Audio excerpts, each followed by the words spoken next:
Hi, I'm Dan Abe, executive producer at 343. And this year at E3, we're really excited to announce Halo Anniversary to the world. We wanted to give an example of campaign, so we used Silent Cartographer to really highlight some of the exciting features we're developing for the game. And now we want to share this with the rest of the world. So this is really your chance to get a behind-the-scenes peek at what we're doing with Halo Anniversary. Hope you enjoy. Okay, so let's dive right in and take a look at Silent Cartographer. This is exactly the same demonstration we gave to the press at E3. In fact, this is exactly the same build. So the exciting thing is that this build has come a really long way since we showed this at E3. It's kind of funny for me to look at it now and say, hey, the game looks much better now. So the first thing you're going to see immediately on the fly-in is the graphical upgrade. I mean, the game looks fantastic. We spent a lot of time really lovingly bringing this into the current generation and, working very hard to make sure that this looks like a current generation title, something everyone can look at and just say, wow, this game looks fantastic. But the big test is really, how does it feel? So let's take a look. So we're going to charge the beach here. First thing you're going to get a taste of when you pick up this game and start playing is that this plays exactly like the original.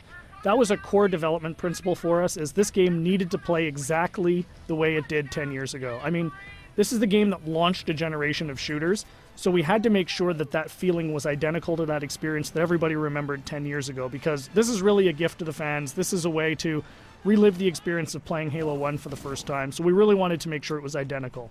And the way we did that was actually a fun technical trick. We're actually running portions of two engines at the same time. So the underlying code, the code controlling how the game feels, how the AI reacts, all of that stuff, is a lot of it's the original Halo 1 code, and that was really the best way for us to ensure that the game played exactly the same as it did 10 years ago.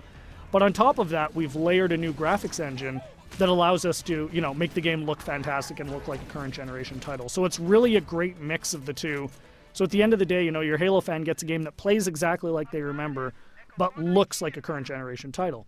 We get some other benefits from this as well. As I said earlier, and I say this all the time, the primary goal for this game is to make sure Halo fans can relive the experience of what it was like to play 10 years ago. And one of the big tools we have in our box to do that is Classic Mode. So what's Classic Mode? At the touch of a button, you can swap back and see how the game looked 10 years ago. So here it is. This is, Halo 1 10 years ago.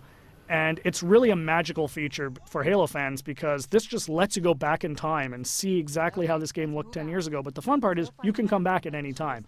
So Classic Mode gives you the ability to go back and forth whenever you want at the campaign. So one of the things that's fun to do is get out to a spot like this that, just looks beautiful. You've got the water, the sun reflecting over it, the Halo ring in the background, and say, hey, what did this look like 10 years ago? Touch a button, and there it is, right? I mean, it's really, really, really a lot of fun to go back and forth between the two modes. And this is something I personally get the most excited about. And I think, the fans are really going to love it too. This was definitely a big win at E3. As you can see, the other benefits you get from the new version is you've got the splash effects, the dust effects as you get back onto the beach. The game just looks great. The other thing that's fantastic is, for the first time, we're going to have co-op over live for the campaign. So you can hop onto the Warthog with a buddy and just plow through this game and, start mowing down grunts and elites and, just team up with a friend. Get on, go, hook up on live and play through the campaign together. And, we think people are really going to love that too. I often say, what would Halo 1 be without the Magnum? And, of course, the Magnum's back. Everyone remembers that fantastically overpowered pistol that just enabled you to walk through and just mow through hordes of enemies. Tremendous amount of fun. So, we're excited to bring that back as well. Again, you can see the game plays exactly the same as it did. Cannot highlight that enough. That was really, really important for us to make sure that this game played the same as it did, because this is really an iconic game. This is the game that convinced a lot of people, myself included, that you could actually have a fun first-person shooter experience on the console. I mean, I was a hardcore PC shooter guy, who said you're never going to make a game on the console that is going to, make me want to play. And this is the game that changed my, my impression of it. And it's the same for millions of Halo fans. And those fans, that's who this game is for. This game is really a labor of love for us here at 343, and we're really excited to be able to present it to you.